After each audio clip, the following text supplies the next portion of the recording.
Assalamualaikum warahmatullahi wabarakatuh.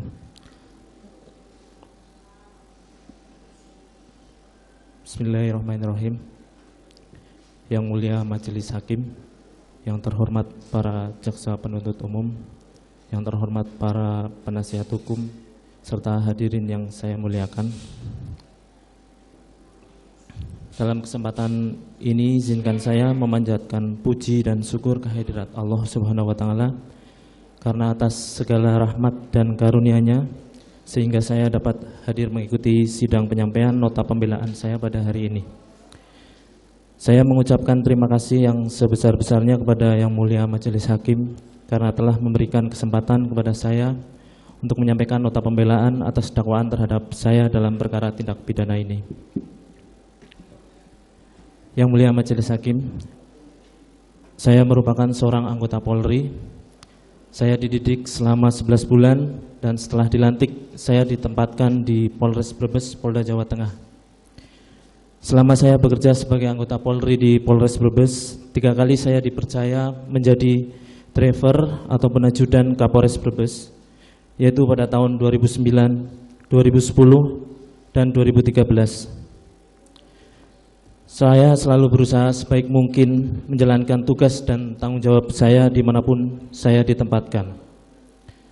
Pada tahun 2013, Bapak Ferdi Sambo menjadi pemimpin di Polres Brebes.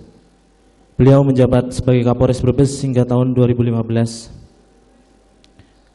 Dan saya menjadi driver atau ajudan beliau. Kemudian beliau mendapat tempat tugas baru sebagai Wadir Krim Polda Metro Jaya, sedangkan saya dikembalikan ke Satuan Lalu Lintas Polres Brebes. Beberapa kali dipercaya melaksanakan tugas sebagai driver ataupun ajudan seorang pimpinan, secara tidak langsung berpengaruh terhadap pola pikir saya mengenai tugas dan tanggung jawab saya sebagai anggota Polri. Bahwa seorang anggota Polri tidak hanya menjalankan tugas rutinitas saja, tetapi harus dapat berkembang dan berinovasi untuk memberikan pelayanan kepada masyarakat. Dari situlah saya bersama dengan kawan-kawan saya di unit tempat saya bertugas membuat dan mengelola suatu program yang dapat dirasakan langsung manfaatnya oleh masyarakat, seperti program pelatihan berkendara yang baik dan benar bagi masyarakat yang akan mengikuti ujian praktek SIM.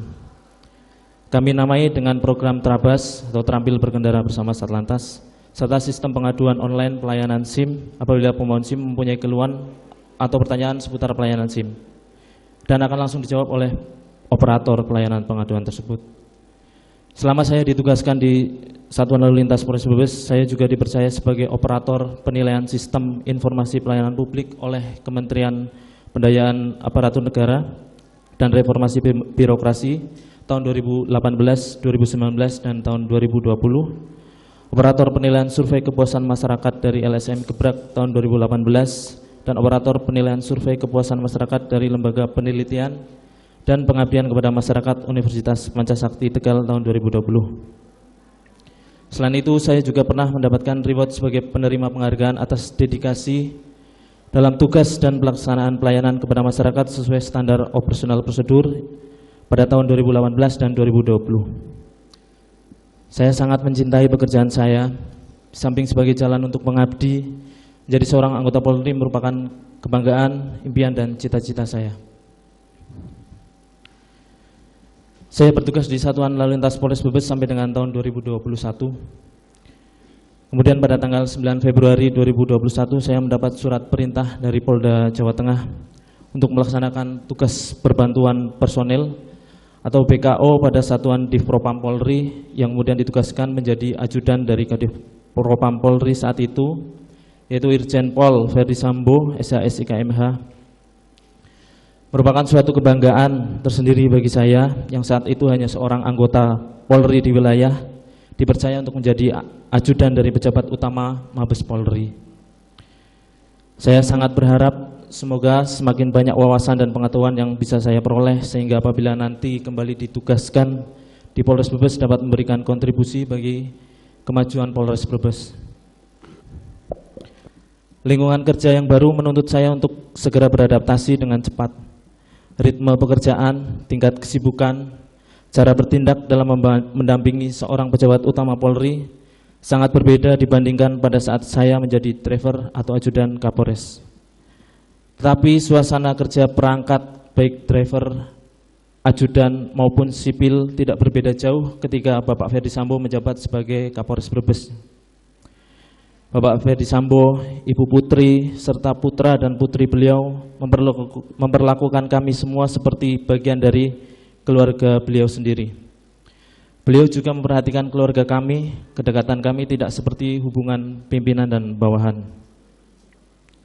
Tetapi meskipun demikian, kami juga harus sadar dan tahu ada batas-batas yang tidak boleh kami langgar.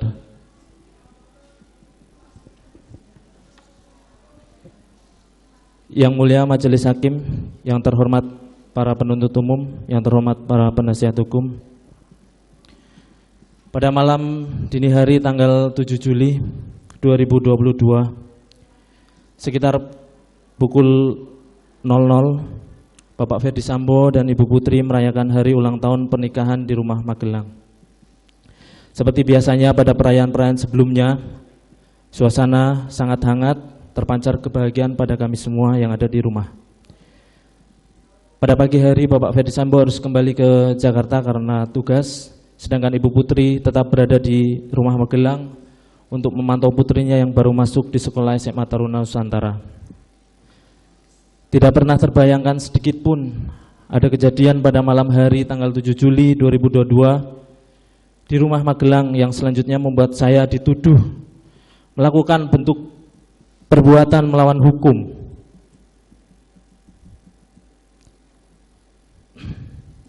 Sehingga membuat saya harus duduk di sini di hadapan majelis yang mulia untuk membacakan nota pembelaan atau pledoi pada hari ini.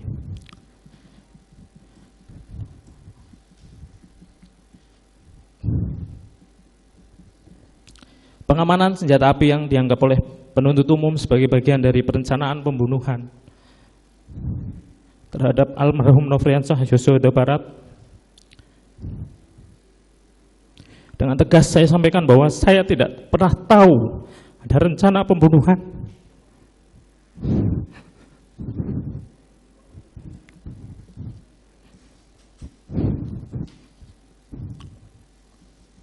Apalagi dianggap sebagai bagian dalam rencana tersebut.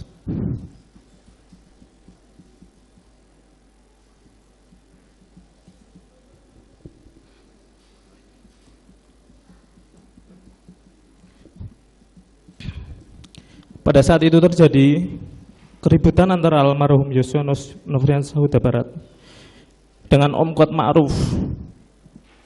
Yang berdasar cerita dari Om Kuat Ma'ruf sempat menggunakan pisau untuk mengejar almarhum Nofriansah Yosua Huta Barat.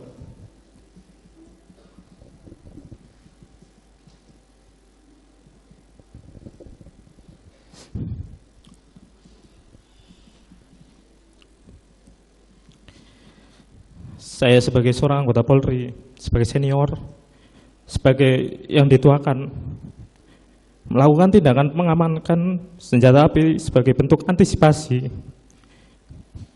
dan mitigasi resiko terjadinya keributan kembali di antara mereka.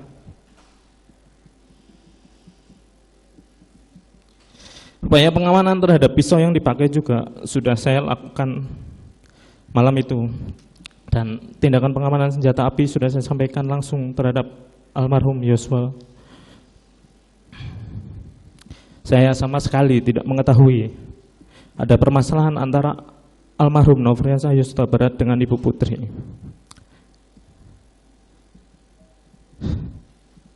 Saya tidak pernah tahu bahwa ada ancaman yang dilakukan oleh almarhum Nofriansah Yosua Huta Barat kepada Ibu Putri.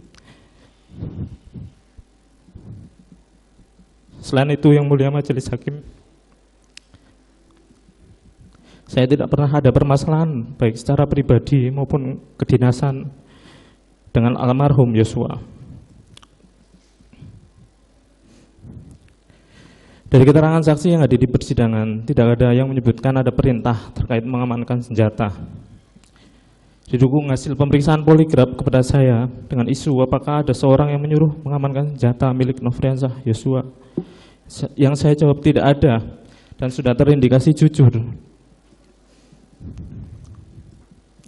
Berdasarkan pada keterangan saksi Bapak Ferdi Sambo, Ibu Putri, Om Kuat dan Susi yang menyatakan mereka tidak mengetahui bahwa saya telah mengamankan senjata milik almarhum Nofriansah Yosua Huta Barat. Hal ini juga diperkuat keterangan yang termuat dalam berkas surat tuntutan yang dikemukakan oleh penuntut umum bahwa terdapat komunikasi antara Bapak Ferdi Sambo dengan Ibu Putri yang tidak pernah saya ketahui. Pada Jumat dini hari tanggal 8 Juli yang menyatakan bahwa Ibu Putri meminta Bapak Ferdi Sambo untuk tidak menghubungi ajudan atau yang lain dan menyatakan Ibu Putri takut apabila terjadi sesuatu yang tidak diinginkan mengingat almarhum memiliki senjata. Saya tidak pernah dihubungi oleh Bapak Ferdi Sambo pada tanggal 7 maupun 8 Juli 2022. Berdasarkan keterangan saksi yang sudah hadir dalam persidangan ini, termasuk saksi dari operator seluler, menyatakan bahwa tidak ada komunikasi elektronik antara saya dengan Bapak Ferdi Sambo. Hal ini juga dapat dikuatkan dengan melakukan pengecekan terhadap handphone milik Bapak Ferdi Sambo yang sudah disita.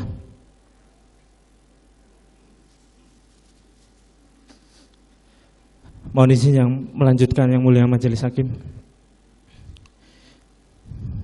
Pagi hari tanggal 8 Juli 2022, saya diperintahkan secara mendadak oleh Ibu Putri untuk mempersiapkan dan ikut mengantar beliau pulang ke Jakarta. Sebagai seorang bawahan, sudah menjadi hal yang wajar untuk memenuhi tugas dari seorang pimpinan. Dalam hal ini Ibu Putri sebagai istri dari Kadif Propam, perintah yang disampaikan juga jelas, tidak ada kaitannya dengan tuduhan yang mengatakan saya sudah mengetahui dan menghendaki kemungkinan dilakukannya sesuatu terhadap almarhum Nofriansah Yosua Huta Barat. Setelah tidak ada hubungannya dengan perintah backup yang penuntut umum ambil dari keterangan setelah tiba di Jakarta. Perintah mendadak tentu mengakibatkan semua dilakukan secara terburu-buru, termasuk menurunkan barang-barang dan sekaligus senjata api yang telah saya amankan karena khawatir ada keributan lanjutan antara almarhum dengan Om Kuat Ma'ruf pada malam sebelumnya. Senjata tersebut saya letakkan di dashboard mobil LM bersamaan dengan meletakkan senjata stayer yang memang biasa diletakkan di mobil ibu. Selain itu memang almarhum Yosua sepengetahuan saya juga akan duduk di situ yang mulia. Yang kemudian diasumsikan sebagai tindakan mengamankan senjata kembali dan respon dalam bentuk kehendak serta rencana yang saya sebagai judan yang terlatih untuk meluluskan dan mendukung kehendak Bapak Ferdi Sambo yang berencana meminta bantuan backup di Jakarta. Sekali lagi, penuntut umum memakai keterangan yang baru dikemukakan oleh Bapak Ferdi Sambo di Jakarta. Jika saya berniat untuk mengamankan kembali senjata almarhum Yosua Nofriansah Huta Barat, akan lebih masuk akal bagi saya untuk meletakkan senjata tersebut dalam tas tumi milik saya, sehingga senjata tersebut selalu dalam penguasaan saya. Tidak pernah saya menyampaikan kepada siapapun bahwa jangan sampai almarhum Nofriansah Yosua Huta Barat mengambil senjatanya kembali.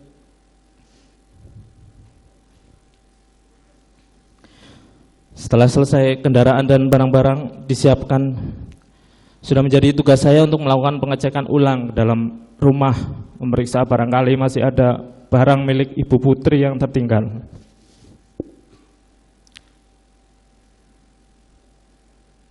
Ketika saya melakukan tugas tersebut, saya tidak tahu dan tidak pernah menyampaikan kepada siapapun tentang pembagian tempat duduk di kendaraan yang akan dipakai menuju ke Jakarta.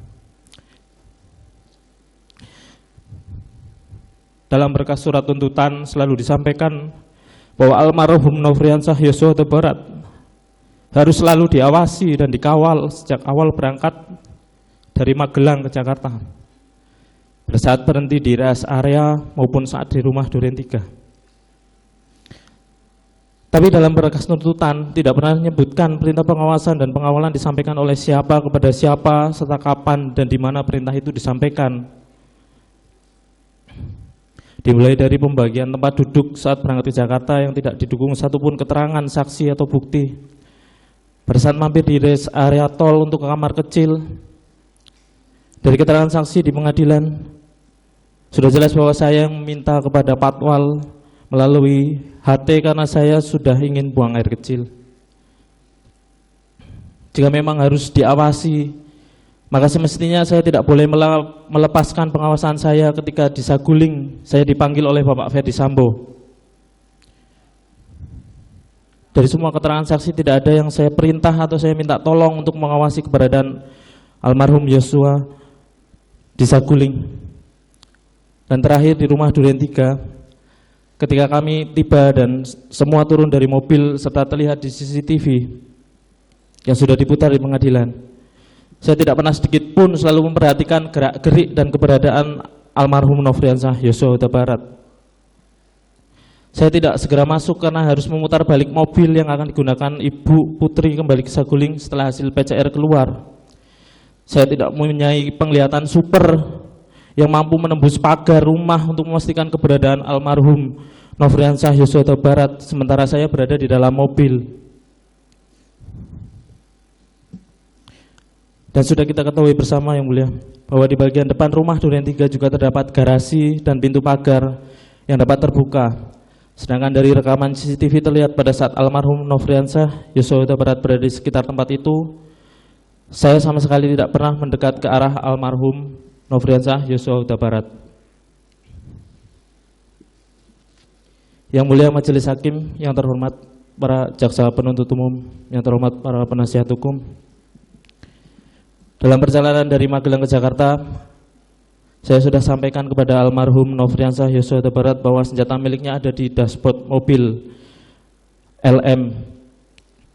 Setelah tiba di Jakarta, saya tidak pernah mengambil kembali senjata tersebut dengan tujuan untuk saya kuasai. Ketika kami duduk-duduk di depan rumah Saguling, saya juga tidak pernah melarang almarhum Yosua untuk mengambil senjata miliknya. Hal ini juga sudah dibuktikan dari semua keterangan saksi yang hadir pada persidangan ini. Selanjutnya saya mendapat perintah dari Bapak Ferdi Sambo untuk naik ke lantai 3 rumah Saguling. Sebagai bawahan tentunya saya mematuhi apa yang diperintahkan oleh pimpinan saya. Saya tidak tahu apa maksud dan tujuan Bapak Ferdi Sambo memanggil saya waktu itu. Percakapan yang terjadi antara saya dan beliau tidak seperti apa yang dikemukakan dalam berkas surat tuntutan saya. Setelah Bapak Ferdi Sambo menyampaikan bahwa ibu sudah dilecehkan almarhum Yosua, beliau berbicara kembali kepada saya mau panggil dia, kamu backup saya, amankan saya. Kalau dia melawan, kamu berani enggak tembak dia? Dan saya jawab, tidak berani Pak, saya tidak kuat mentalnya. Permintaan yang saya tolak itu disampaikan secara runtut dan langsung, mulai dari panggil, backup, dan amankan, serta jika melawan berani menembak atau tidak. Tidak pernah ada penyampaian akan memanggil kapan dan di mana. Serta tidak ada dan tidak pernah disampaikan ataupun diisyaratkan pula bahwa Bapak Ferdi Sambo mempunyai niat untuk membunuh almarhum Nofriansah Yosua Huta Barat. Ketika mendengar bahwa ibu sudah dilecehkan, hal itu sontak membuat saya terkejut dan bertanya-tanya, perbuatan sejauh apa yang sudah dilakukan oleh almarhum Yosua kepada Ibu Putri. Saya turun ke lantai 1 sambil terus memikirkan hal tersebut. Apa yang Bapak Ferdi Sambo maksud dengan pelecehan itu? Peristiwanya di mana yang beliau maksud? Perasaan saya berkecamuk antara bingung, cemas, serta takut. Apalagi pada saat menyampaikan hal itu Bapak Ferdi Sambo dalam keadaan menangis dan penuh dengan emosi. Dalam kekalutan tersebut saya menyampaikan kepada Richard bahwa dia dipanggil oleh Bapak Ferdi Sambo di lantai 3 tanpa tahu apa yang hendak disampaikan oleh Bapak Ferdi Sambo. Saya duduk di depan rumah Saguling, hati dan pikiran saya tidak tenang memikirkan perbuatan apa yang dilakukan oleh almarhum Yosua. Saya tidak pernah menyangka jika almarhum Yosua sampai berani dan tega terhadap Ibu Putri. Yang mulia majelis hakim yang saya hormati, sudah menjadi suatu prosedur dan kebiasaan bahwa setiap kembali dari luar kota wajib bagi keluarga dan perangkat Bapak Ferdi Sambo yang akan menetap untuk melaksanakan PCR dan isolasi. Ketika diminta oleh Ibu Putri untuk mengantar ke tempat isolasi, sudah sepantasnya saya sebagai bawahan menjalankan perintah tersebut. Apalagi hal itu adalah perintah yang sudah biasa saya lakukan sehari-hari. Semua perangkat sudah tahu urutan kebiasaan dan prosedur yang ada. Ikutnya almarhum Nofriansyah Yosua Huta Barat ke tempat isolasi bukan atas ajakan atau perintah dari saya.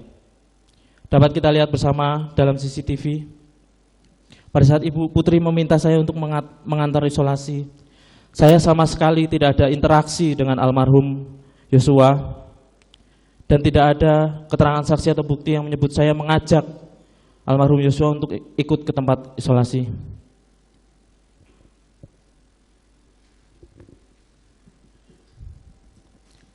Saya tidak pernah tahu jika Bapak Ferdi Sambo akan menuju rumah Duren 3.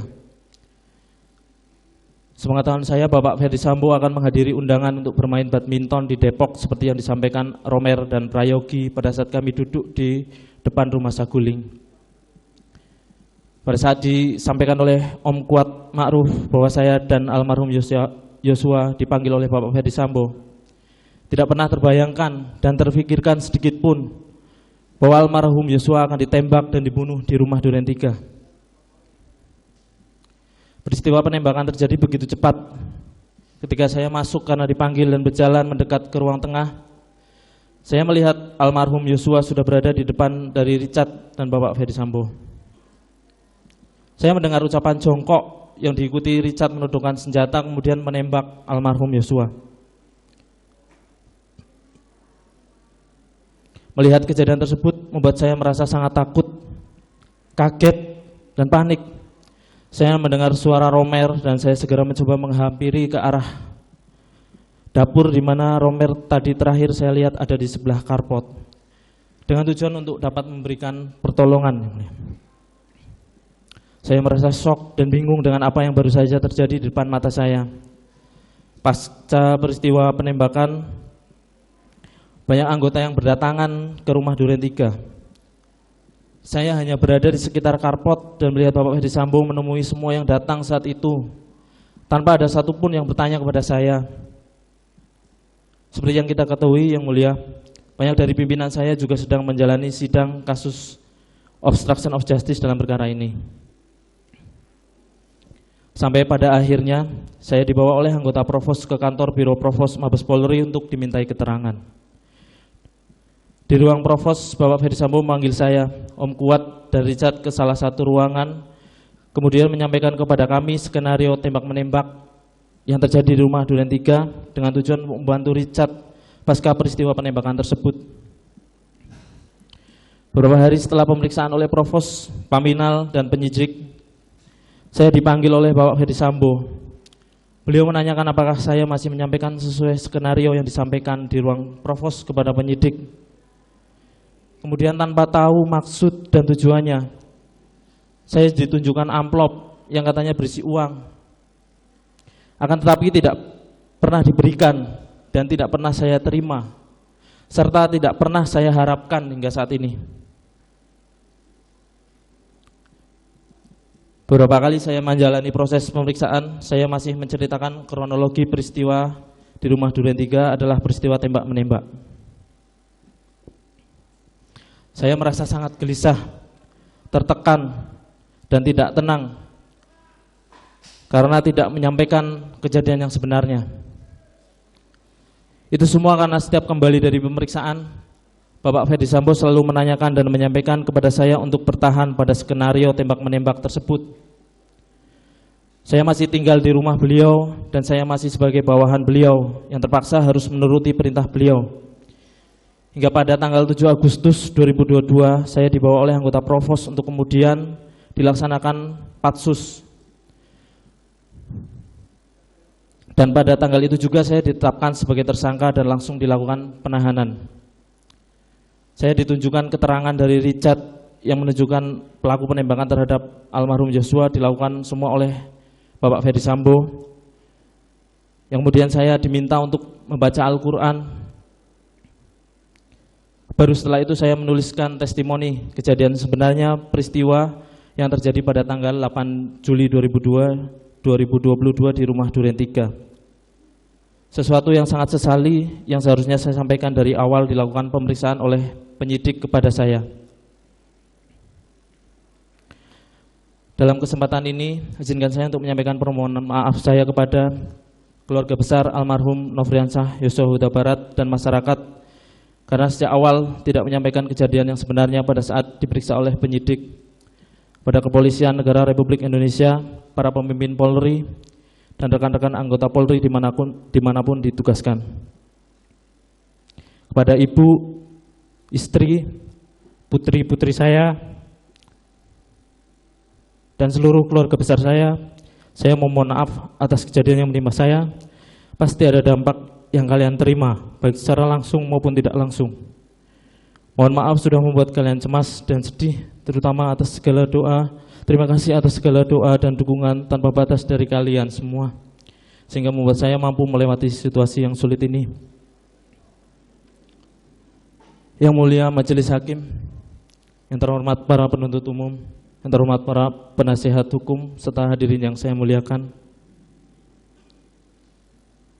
Saya mempunyai keluarga yang sangat saya cintai dan saya sayangi. Saya juga orang yang taat pada agama, mengerti akan norma-norma dan hukum.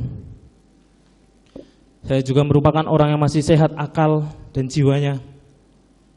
Tidak pernah terbersit niat sekecil apapun dari dalam hati saya akan menabrakkan mobil yang saya kendarai bersama almarhum Yosua untuk mencelakai atau bahkan membunuh almarhum Yosua. Yang apabila saya lakukan hal tersebut sama saja saya berniat untuk bunuh diri. Dan saya tegaskan sekali lagi bahwa saya tidak pernah menyampaikan hal sangat tidak masuk akal seperti itu kepada siapapun. Yang mulia Majelis Hakim, saya merupakan anak pertama dari 2 bersaudara. Saya lahir pada tanggal 20 Oktober tahun 1987 di Banyumas. Saya juga seorang suami dan ayah dari 3 anak perempuan. Saya dibesarkan di sebuah desa kecil di Banyumas. Saya bersyukur telah dibesarkan di lingkungan yang sangat hangat serta menjunjung tinggi nilai-nilai keagamaan, moral, norma masyarakat dan hukum.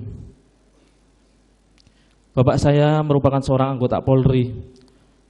Beliau adalah sosok yang sangat saya kagumi dan menjadi panutan bagi saya baik dalam cara mendidik anak-anaknya maupun dalam menjalankan tugasnya sebagai abdi negara. Walaupun beliau harus bekerja berbeda kota dengan kami, tapi beliau selalu memprioritaskan keluarga. Beliau sangat memperhatikan pendidikan saya dan adik perempuan saya.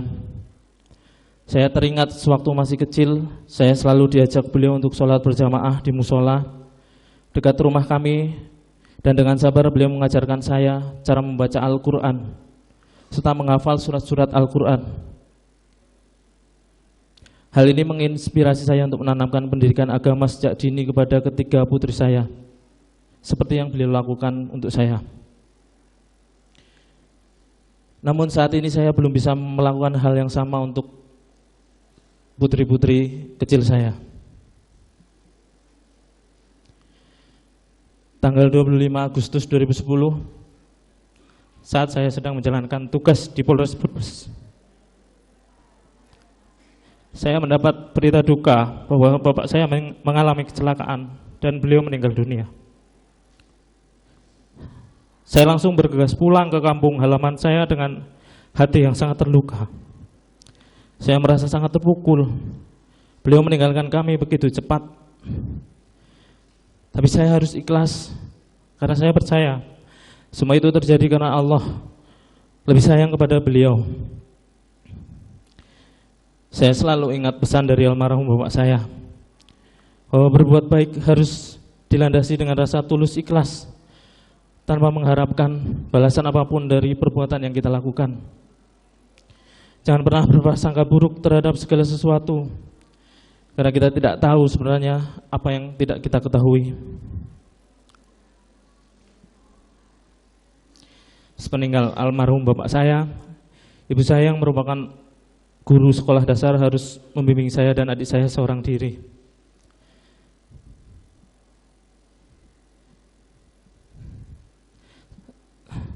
Sama halnya dengan almarhum Bapak.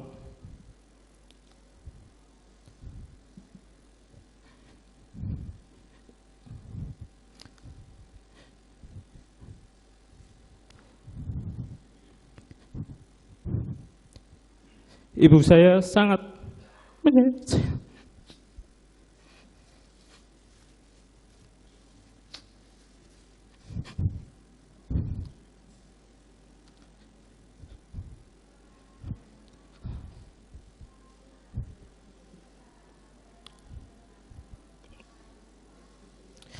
Beliau telah mendidik dan membesarkan saya dan adik saya dengan sangat baik.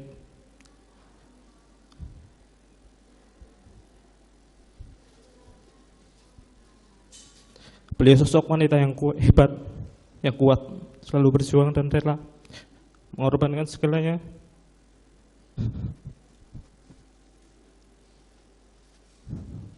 demi anak-anaknya.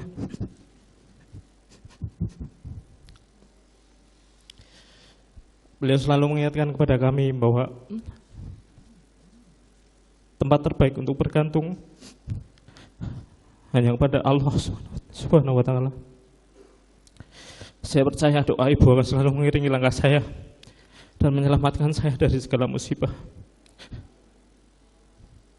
Saat ini, di usia beliau yang sudah lanjut, harus menghadapi cobaan dan ujian yang sangat berat. Namun beliau selalu sabar, selalu ikhlas, selalu mengingatkan saya, menguatkan saya, dan percaya oh Allah akan memberikan pertolongan pada kami. Maafkan anakmu ini, Ibu. Sudah membuat Ibu mengalami semua ini. Ibu adalah orang yang paling saya sayangi di dunia ini. Semoga Allah senantiasa memberikan kesehatan, keselamatan, dan perlindungan kepada beliau. Selain sebagai seorang anak, saya juga memiliki peran dan tanggung jawab sebagai seorang kepala keluarga. Saya mempunyai istri yang merupakan seorang ibu rumah tangga. Saya memiliki 3 orang putri. Putri pertama saya berusia 7 tahun. 2 putri saya masih balita.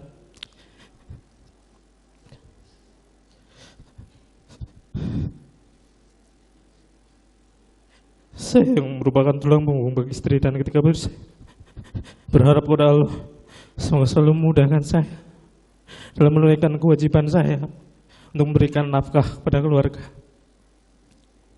Pasti sangat berat bagi istri saya untuk menjalani ini semua, berjuang membesarkan dan mendampingi ketiga putri saya seorang diri. Terima kasih untuk istriku tercinta, selalu bersabar, kuat, tegar. Saya bersyukur memiliki istri soleh yang selalu setia, selalu ada untuk saya dalam keadaan susah maupun senang. Semoga Allah Subhanahu wa Ta'ala senantiasa menguatkan, memudahkan setiap langkah untuk ketiga putri kecil ayah yang selalu ayah rindukan. Maafkan ayah karena sudah sekian lama ayah tidak pernah pulang.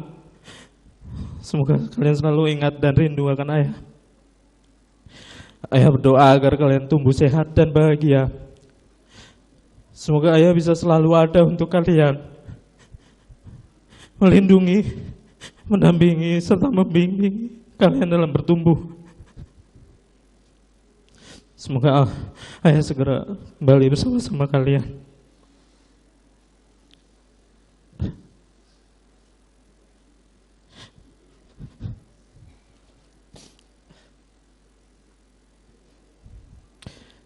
Semoga Allah Subhanahu wa Ta'ala meridhoi dan mengabulkan doa serta harapan saya. Ya Allah, wahai Zat yang Maha membolak-balikan hati, semoga Engkau selalu meneguhkan hati kami di jalan yang benar.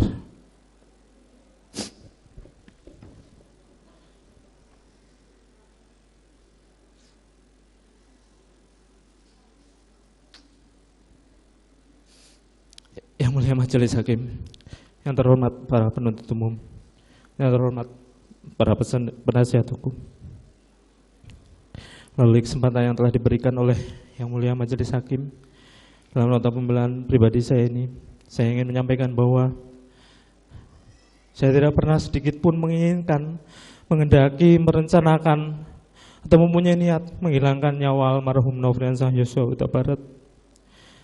Sama sekali saya tidak pernah mengetahui ada rencana pembunuhan terhadap almarhum Nofriansah Yosua Huta Barat. Saya tidak pernah melakukan perbuatan bersama-sama atau turut serta untuk menghilangkan nyawa almarhum Nofriansah Yosua Huta Barat. Jaksa penuntut umum meminta kepada Yang Mulia Majelis Hakim untuk memutus perkara ini. Demikian juga saya memohon kepada Yang Mulia Majelis Hakim untuk memeriksa dan memutus perkara ini secara adil. Saya sangat berharap kepada Yang Mulia Majelis Hakim agar menggunakan kedudukannya sebagai wakil Tuhan di muka bumi ini untuk memberikan putusan yang seadil-adilnya, bukan saja untuk saya, melainkan untuk istri, putri-putri saya, dan serta keluarga saya. Saya mohon kepada Yang Mulia Majelis Hakim dapat mencari kebenaran dalam persidangan ini berdasarkan pada fakta dan bukti-bukti yang ada.